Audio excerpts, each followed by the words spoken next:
ஒரு மகாகவி. ஏன் இந்த விழா? இதான் ஒரு கேள்வி. வடை சாப்பிட்றதுக்கா, தேநீருக்காகவா? ஏன் நான் சொல்றேன்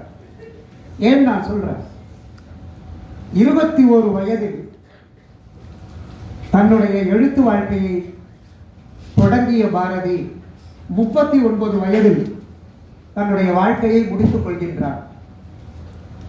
நான் உங்ககிட்ட ஒரு கேள்வியை கேட்டா, உங்க அப்பா யாருன்னு கேட்டா பதில் சொல்றீங்க. அப்பாவுக்கு அப்பா தாத்தா யாருன்னா பதில் சொல்வீங்க. தாத்தாவுடைய அப்பா சொல்லலாம் சில பேர். தாத்தாவுடைய தாத்தா தெரியாதுன்னீங்க. தாத்தாவுடைய தாத்தாவுடைய தாத்தானா தெரியாதுன்னீங்க. ஆனால் பாரதி வாழ்ந்த காலகட்டத்தில் நம்முடைய முன்னோர்கள் எத்தனையோ பேர் இருந்திருப்பாங்க. அவங்களுடைய பெயர்கள் எல்லாம் தெரியவில்லை. ஆனால் இன்றைக்கும் பாரதியுடைய புகழ் நிலைக்கிறது என்றால் அதுதான் அவன் இந்த தமிழுக்கு செய்திருக்கின்ற மாபெரும் தொண்டு. இப்படி சொல்லுகின்றேன். ஒரு முறை கண்ணதாசன் அவர்கள் ஒரு புத்தகத்தை, இந்த புத்தகத்தை தான் எடுத்துக்கொண்டு இப்படி பார்க்கிறாரு, இப்படி பார்க்கிறாரு, இப்படி பார்க்கிறாரு, திருப்பி திருப்பி பார்த்துக்கிட்டே இருந்தாரா 1/4 மணி நேரம்.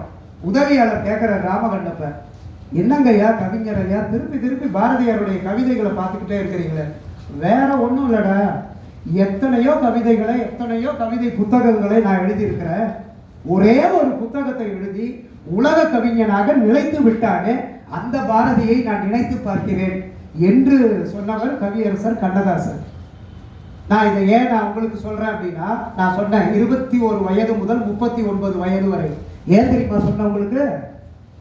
14 வால்யூம் அப்புறமா கண்டுபிடிச்சாங்க கால வரிசைப்படுத்தப்பட்ட பாரதி படைப்புகள். உரைநடை மட்டுமே சீனி விஸ்வநாதன் ஐயா எழுதினாரு.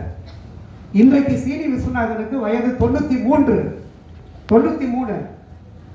தன் வாழ்நாள் முழுவதையும் அர்ப்பணித்துக் கொண்டவர்.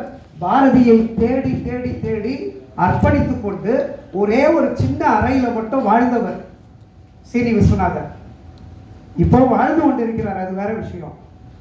ஆனால் இந்த சமூகம் அவருக்கு என்ன செய்தது என்பது பெரிய கேள்விக்குறி. இப்போ பத்மபூஷன்லாம் கொடுத்தாங்க, அது வேற விஷயம். நான் இதை சொல்ல வரேன் அப்படின்னா, நான் இப்படி கேட்குறவங்கள அது தொகுத்தார் இல்லைங்களா அத்தனை வயசுலையும்.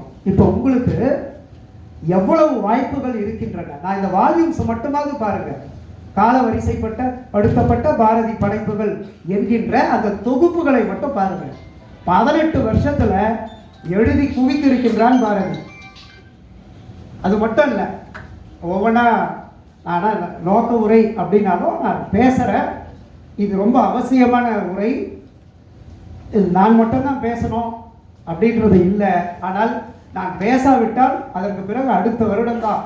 அது வரைக்கும் கொஞ்சம் தயவு செய்து இந்த உரையை நீங்கள் கேட்குமாறு செவி மடுக்கின்றேன்.